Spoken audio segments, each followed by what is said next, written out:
Good day. This is Rolan B. Gaño, a student of Masteral in English Education in Sorsogon State University. I will present my research entitled Factors Affecting Teaching Self-Efficacy of Elementary English Teachers at Legazpi Hope Christian School. This is the locale of my study. Legazpi Hope Christian School is the only Chinese Christian school in Legazpi City as of 2021. It's located at St. Vincent Village, Cabangan, Legazpi City. Self-efficacy refers to the level of a person's confidence or belief in his or her ability to successfully perform a behavior. Hence, teaching self-efficacy refers to the degree of confidence that a teacher has in his or her ability to carry out his or her teaching tasks effectively. In the education sector, researchers find that teachers' self-efficacy influences their teaching behaviors and their students' motivation and achievement too. Teachers with low self-efficacy experience greater difficulties in teaching, higher levels of job-related stress, and lower levels of job satisfaction. This study further operationalizes teaching self-efficacy as that in the domain of English instruction, as BICMAS found that self-efficacy must be domain-specific and cannot be approached in the mindset of its global function. A global measure of teacher self-efficacy might ask, how confident are you in your teaching ability? Whereas a domain-focused one would inquire about teachers' confidence to accomplish particular tasks. Domain-specific self-efficacy researches, especially that in the domain of English instruction, are found to be few and wanting, thus the conduct of this study. The focus is further narrowed down to explore the specific context of English instruction in elementary classes at LHCS. The general objective of this study was to identify and describe the nature of the factors that affect the self-efficacy of teachers in the domain of teaching English to elementary classes at LHCS AY 2020 to 2021. To this end, the researchers sought to identify the demographic profile of the elementary English teachers at LHCS in terms of sex, age, educational attainment, grade level or levels taught, native tongue, language used at home, years of service in LHCS, and seminars or workshops attended related to English teaching. Determine the factors that affect the self-efficacy of elementary English teachers of LHCS, and last but far from the least, describe the nature of the self-efficacy factors in the domain of English instruction.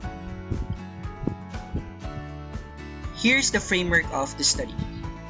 This study is anchored on two theories.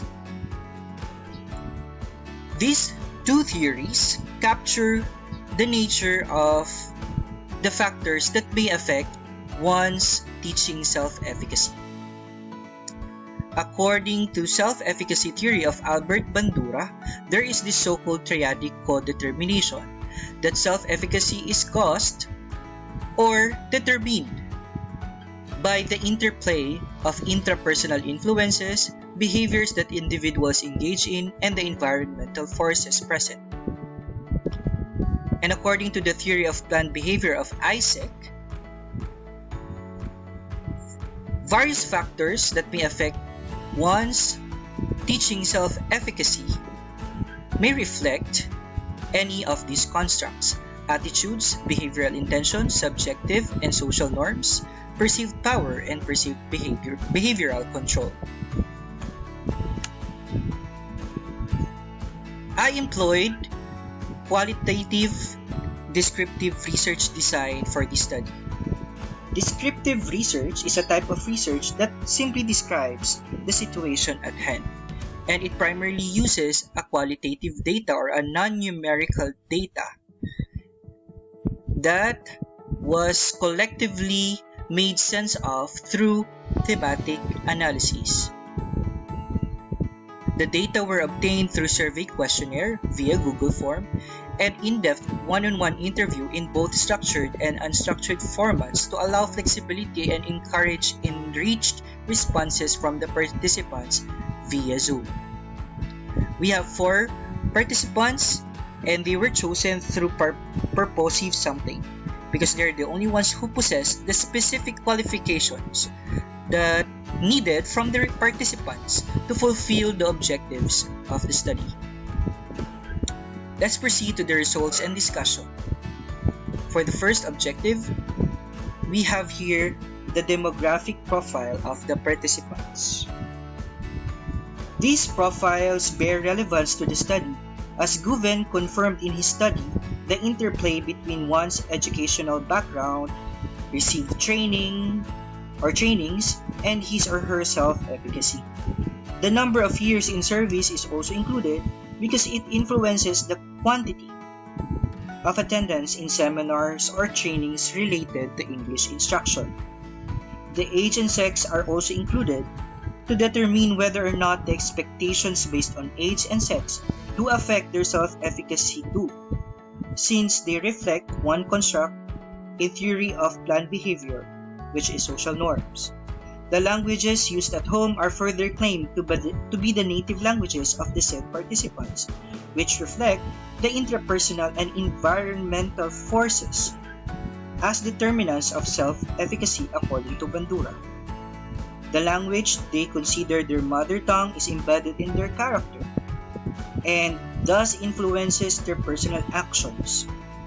It's therefore an intrapersonal aspect or influence, while the language used at home and by their family members is part of the environmental forces. Here we have the perceived factors of self-efficacy in English instruction. And based on the common responses of the participants, I have come up with these 6 themes. Being the perceived factors of the participants that affect their self-efficacy, we have the personal training, management of teaching load, perceived competence, school-facilitated and off-campus seminars or trainings, social pressure, class of various nationalities. And we will delve into each one of them. Personal training.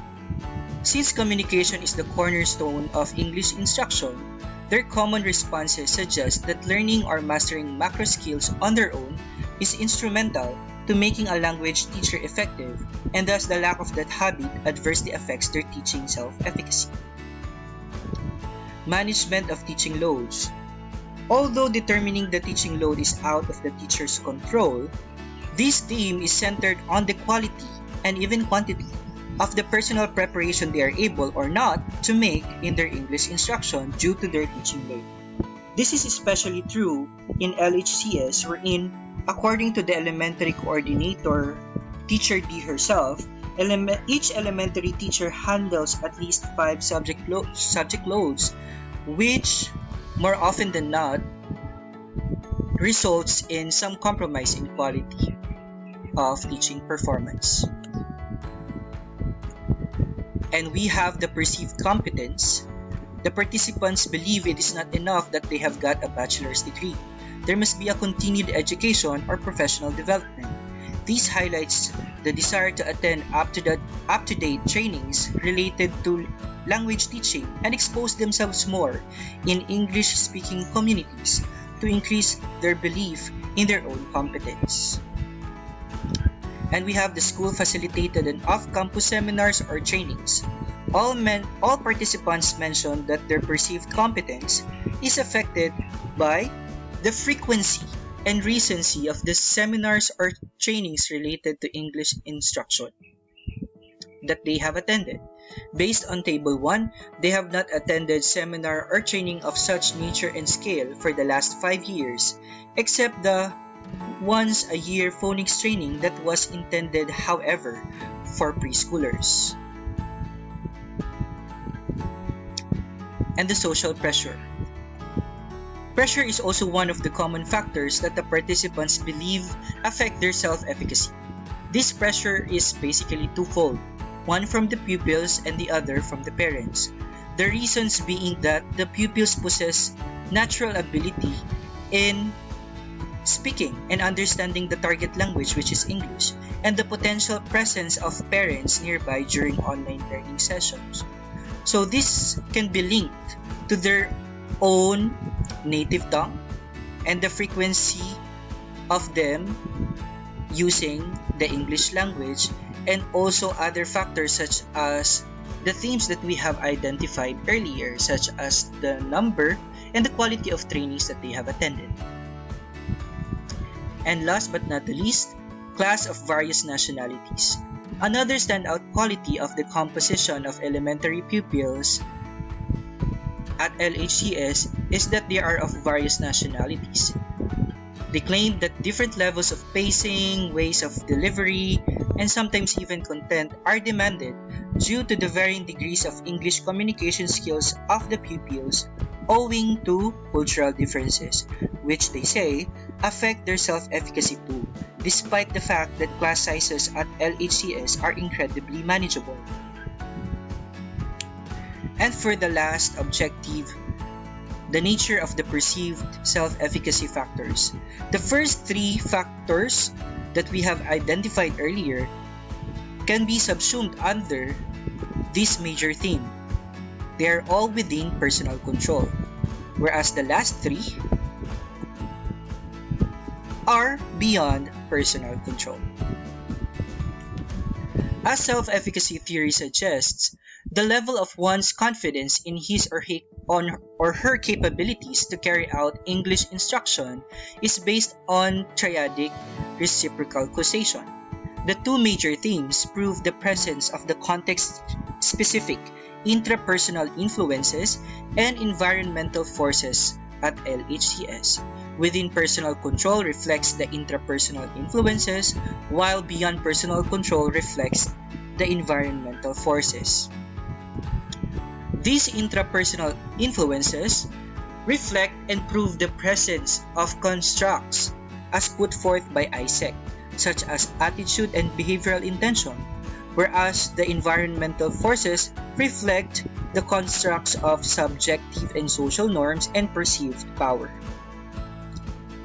For the conclusion, the results show that the teachers have a hand in enhancing their self-efficacy, but it's also the responsibility of the immediate community, which is the school community or the school admin, to provide everyone with sufficient opportunities to engage in mastery experiences, receive positive social persuasion, and witness positively reinforcing models that will engender a strong sense of self-efficacy. The result shows the specific circumstances inherent in the institution that may need some review to help the institution make informed choices in building up the competence and eventually confidence of their English teachers. In particular, it's established that environmental forces determine the presence or non-presence of intrapersonal influences that would lead to either high or low self-efficacy in English instruction of the teachers concerned. Based on the result of the study, I have come up with these recommendations. English teachers must personally train themselves and enhance particularly their own macro skills, which are both the content and means of English instruction. It must be, however, supported by attendance in up-to-date school-facilitated and off-campus seminars or trainings. And there must be a stringent and thorough process of hiring English teachers who can cater to native speakers of the language and at the same time resolve language issues of language-challenged pupils owing to various cultural influences. Thank you for listening.